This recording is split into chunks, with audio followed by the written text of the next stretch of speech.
আৰু এইখিনি মুহূৰ্তত বিজেপি মিত্ৰজোঁটৰ প্ৰাৰ্থী জাভেদ ইছলামৰ হৈ নিৰ্বাচনী প্ৰচাৰ চলাবলৈ ধুবুৰীত উপস্থিত হৈছে গৈ মুখ্যমন্ত্ৰী হিমন্ত বিশ্ব শৰ্মা পোনপটীয়াখন প্ৰচাৰৰ বাবে লৈ গৈছে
আকৌ এবাৰ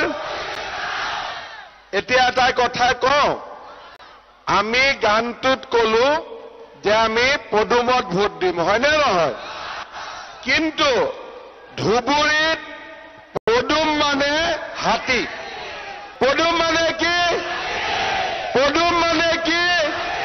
বাস আমাৰ উদ্দেশ্য হ'ল নৰেন্দ্ৰ মোদীক প্ৰধানমন্ত্ৰী পতা হয় নে নহয় আৰু নৰেন্দ্ৰ মোদীক প্ৰধানমন্ত্ৰী পাতিবৰ বাবে ততিয়া নেহেচিবি আৰু মাইকটো নাভাঙিবি ঠিক আছে হ'ব নহয় বেচা পুলিচ কেইটা এনেকে আছে ততি এনেকে আছ হয় নে নহয় ইহঁতে নোৱাৰিব নহয় ইমান মানুহক গতিকে I love you I love you Korea hey todi mic to banam hey sound box to banam hey yang namai de nam oh love you etia amar অসমত 14টা লোকসভা সিট আছে তাৰে বাবা তই এটা কাম কৰ তই আগত আহি যা এই লৰাজন ফটো লৈ আছে তাক আগত আহি যাব আমাৰ 14টা লোকসভা সিট আছে তাৰে 11খন আসনত বিজেপি উঠিছে আগত যিবিলাক আছে হুলস্থুল নকৰি মনে একদম মনে হ'ব এক মিনিট আগতে মই কৈ লওঁ কথাখিনি তাৰ পিছত একদম লাষ্টত হ'ব লাষ্টলৈকে ৰখক নহলে পিছৰ মানুহবিলাকে বেয়া পাব ঠিক আছে বোলে আগৰ মানুহবিলাকে কথা পাতি থাকিলে আমি একো নুশুনিলো হয় নে নহয় গতিকে সকলো মনে এতিয়া আমাৰ অসমত 14খন লোকসভাৰ আসন আছে 11খন আসনত বিজেপি দলে পদুমৰ চিনত ইলেকশ্যন খেলিছে আৰু 2খন আসনত এজিপি দলে ইলেকশ্যন খেলিছে এখন আসনত ইউপিপিএল দলে ইলেকশ্যন খেলিছে এইটো মাইথান ষ্টিল নহয় ওচৰ চুবুৰীয়াসকলে লগাইছে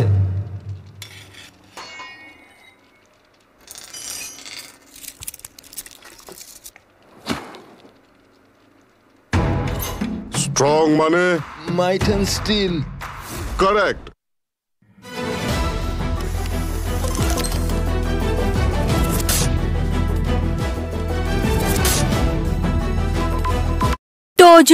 ভাষণত মৃত্যুৰ পিছত এজন ব্যক্তিৰ সম্পত্তিৰ ওপৰত নিৰ্ধাৰণ কৰা কৰ সন্দৰ্ভত কি কৈছিলে শুনো আহক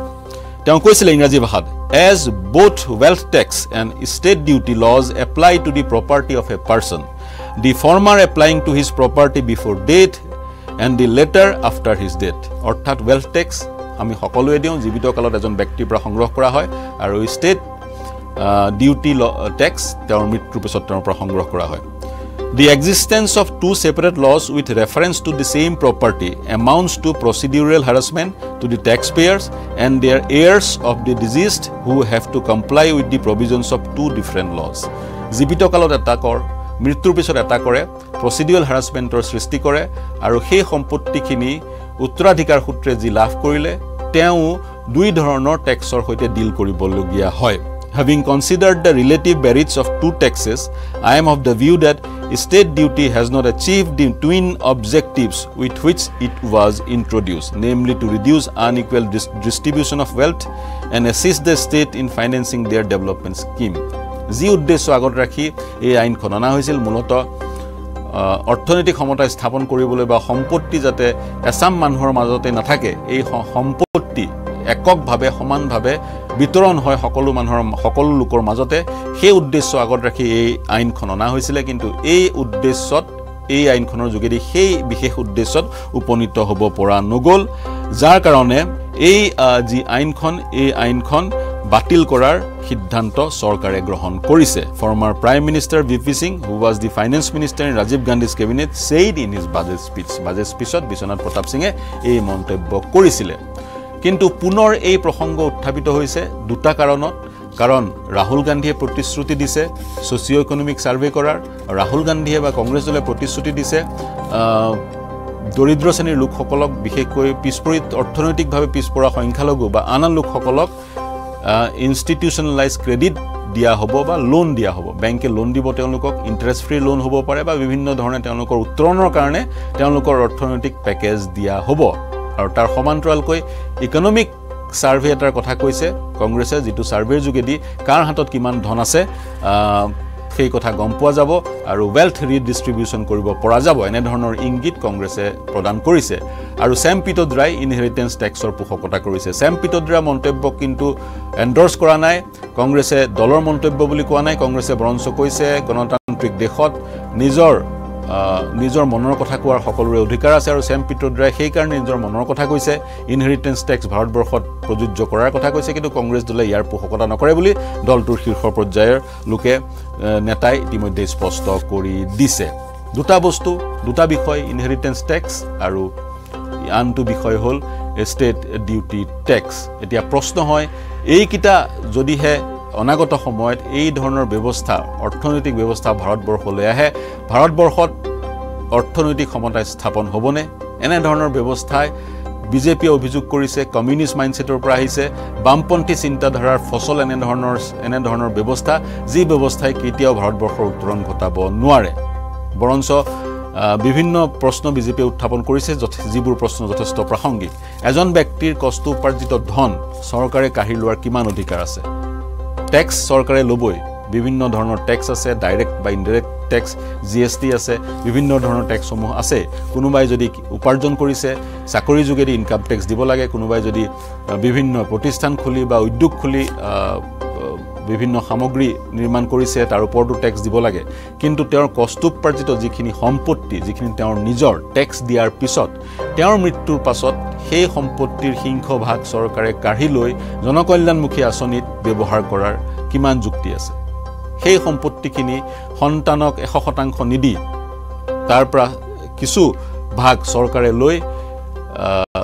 চৰকাৰে লৈ যদি জনকল্যাণমুখী আঁচনিত ব্যৱহাৰ কৰে তেতিয়া দেশত অৰ্থনৈতিক সমতা স্থাপন হ'বনে এনে ধৰণৰ অৰ্থনৈতিক প্ৰশ্নবোৰ আছে বিভিন্ন অৰ্থনীতিবিদে বিভিন্ন মন্তব্য কৰিছে আৰু এই বিষয়টো এই মুহূৰ্তত যথেষ্ট প্ৰাসংগিক হৈ পৰিছে আৰু মন কৰিব ইনহেৰিটেন্স ট্যাক্স কি বস্তু সকলোৱে জানিব বিচাৰিছে সেইকাৰণে যোৱা 20টা বছৰৰ গুগলত সাৰ্চৰ যি হিষ্ট্ৰী সেই হিষ্ট্ৰীত ইনহেৰিটেন্স টেক্স কি বিচৰা লোকৰ সংখ্যা সৰ্বাধিক হিচাপে এই মুহূৰ্তত পৰিগণিত হৈছে সকলোৱে জানিব বিচাৰিছে আচলতে ইনহেৰিটেন্স টেক্স কি যি কষ্ট উপাৰ্জিত আমাৰ সম্পত্তি সেই সম্পত্তি এই ব্যৱস্থা প্ৰযোজ্য হলে তাৰে এটা আধা ভাগ বা এটা অংশ চৰকাৰক দিব লাগিব নেকি চৰকাৰে সেই ভাগ লৈ পেলাই কি কৰিব এনে ধৰণৰ প্ৰশ্নবোৰ উত্থাপিত হৈছে ৰাইজে সিদ্ধান্ত ল'ব তেওঁলোকে এনে ধৰণৰ ব্যৱস্থা গ্ৰহণ কৰে নে নকৰে বা আঠুৱা দিছিলে আৰু কম্বল দিছিলে হয়নে কংগ্ৰেছৰ আঁচনি কি কালি প্ৰিয়ংকা গান্ধীক মোৰ সুধিব মন আছিলে যে 15 বছৰ অসমত কংগ্ৰেছ চৰকাৰ আছিলে আৰু কংগ্ৰেছে মানুহক কি দিছিলে লুঙি আৰু ধুতি খুটা আৰু কম্বল আৰু মাজে মাজে আঁঠুৱা এইটো আছিলে তেওঁলোকৰ আঁচনি কোনো ল'ৰা ছোৱালীক চাকৰি দিয়া নাছিলে উদ্যোগ অনা নাছিলে কৰ্ম সংস্থাপন কৰা নাছিলে আৰু একো কৰা নাছিলে কিন্তু আমাৰ বিজেপি দলৰ চৰকাৰ আহিলে আজি আপোনালোকে দেখিছে যে বিজেপিয়ে আটাইতকৈ বেছি গুৰুত্ব দিছে নিবনুৱা ল'ৰা ছোৱালীক কেনেকে আমি চৰকাৰী চাকৰি বা কৰ্ম সংস্থাপন দিব পাৰো আজি আপোনালোকে দেখা পালে যে মই 3 বছৰ মাত্ৰ 3 বছৰ মই মুখ্যমন্ত্ৰী হলো দেশখনত শান্তি আহিলে আৰু এই 3 বছৰৰ ভিতৰত আমি 1 লাখ ল'ৰা ছোৱালীক চৰকাৰী চাকৰি দিব পাৰিলো কোনো ঘোষ নাই কোনো দালালি নাই চাকৰি কোনে পায় কৃষকৰ ল'ৰা খেতিয়কৰ ল'ৰা আৰু ঠেলা চালকৰ ল'ৰা ৰিক্সা চালকৰ ল'ৰা আজি 1 লাখ চাকৰি দিয়া হৈ গ'ল গোলকগঞ্জত মই আজি আকৌ এবাৰ ঘোষণা কৰিছো যে এই বছৰৰ ভিতৰতে মই আৰু 50,000 ল'ৰা ছোৱালীক চৰকাৰী চাকৰি দিম 50,000 50,000 কংগ্ৰেছে লুঙি আৰু ধুতি দিলে মই চাকৰি দিম হয়নে এতিয়া জুলাই মাহত পুলিচৰ ইণ্টাৰভিউ হ'ব ছেপ্টেম্বৰ অক্টোবৰ মাহত গ্ৰেড 3 গ্ৰেড 4ৰ ইণ্টাৰভিউ হ'ব আৰু এই বছৰৰ ভিতৰতে মই আৰু 50,000 ল'ৰা ছোৱালীক চৰকাৰী চাকৰি দিব গৈ আছো শ্ৰদ্ধা ৰাইজ কংগ্ৰেছ দলে মানুহৰ লগত মানুহক কাজিয়া লগাইছিলে আজি কংগ্ৰেছে কয় যে বিজেপি আহিলে বোলে জুলাই মাহ ৰেডি